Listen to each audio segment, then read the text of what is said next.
안녕하세요. 이번 시간에는 해시 함수와 해시앱에 대해서 알아보도록 하겠습니다. 먼저 해시 함수의 프로토타입을 보도록 할까요? 하나의 아규먼트, 오브젝트를 가지고 있고요. 여기서 오브젝트라는 것은 어떤 것이든 다 주세요 라는 뜻입니다. 그리고 반환되는 것은 인티저, 정수값입니다. 동작을 좀 더 살펴보면 이 해시 함수는 오브젝트에 저장된 내용을 기준으로 한 개 정수를 생성해서 반환합니다. 여기에 있는 오브젝트는 하나의 값일 수도 있고요. 아니면 여러 개의 값을 갖는 컨테이너일 수도 있습니다. 하지만 어떤 객체든 간에 그 내용을 기반으로 해서 정수 하나로 만들어내겠다는 거죠. 즉, 해당하는 오브젝트를 대신할 숫자 하나를 만들어냈다고 생각하시면 돼요.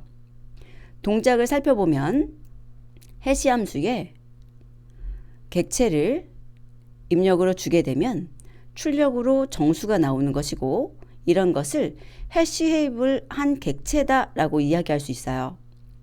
여기 있는 튜플은 해시해입을이거든요. 자, 그렇다면 이런 것이 왜 필요할까요? 데이터를 가진 어떤 오브젝트를 하나의 정수로 바꾸어서 표현하는 것. 이것은 빠른 비교를 위해서 사용을 하게 됩니다. 해시 값을 비교해서 같은 것인지 아닌지 비교를 하게 되는 거죠. 이렇게 되게 되면 많은 데이터도 해시를 사용하면 한 번의 비교가 가능해집니다.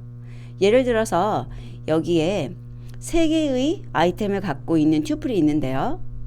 이것과 또 다른 튜플이 같은지 아닌지 비교를 하기 위해서는 내부에 있는 아이템들을 하나씩 비교하는 필요가 생기는데요. 이것을 하나씩 비교하지 않고 이 해시 값을 비교해서 같다, 같지 않다를 비교할 수 있게 되는 것입니다. 하지만 모든 오브젝트가 해시 값을 갖고 있는 건 아닙니다. 예를 들어서 해시 함수에 리스트를 넣어주게 되면 타입 에러라는 것이 발생해요. 그리고 해시해입을하지 않은 객체입니다 라고 표시를 해주게 되는데, 이렇게 리스트라던가 셋이나 딕셔너리 같이 데이터 변경이 가능한 그런 컨테이너들은 해시해입을하지 않다라고 말을 해요. 이것은 데이터가 변경될 수 있기 때문에 그렇게 말을 하는 것이죠. 그러면 해시해입을에 대해서 조금 더 살펴보도록 하겠습니다. 해시해입을이라는 것은 해시 함수로 값을 받아올 수 있으면 해시해입을이라고 합니다. 뉴메릭과 이뮤테이블 컨테이너가 해시해입을 한데요.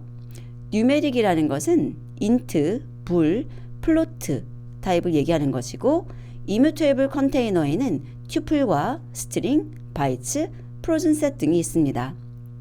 특히 뉴메릭 값들은 타입이 달라도 해시로 비교해서 동등 비교를 하게 되는데요. 예를 들어서 10과 10.0, 10은 정수고요. 10.0은 플로트죠.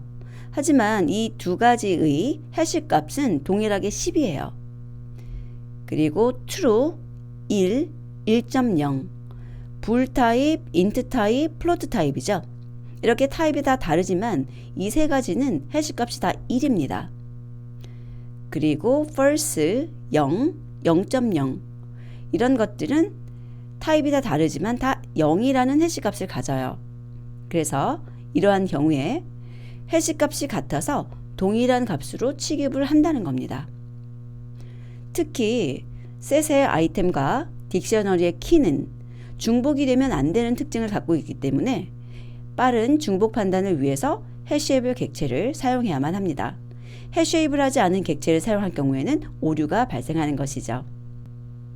자, 이렇게 해서 해시 함수와 해시해입의 개념을 살펴보았는데요. 약간 어려운 개념일 수 있지만 일단 해시라는 용어, 그리고 해시해입을 한 것이 누구인지 구분하는 것만 정확하게 연습해 두시기 바랍니다. 다음 학습에서 뵙도록 하겠습니다.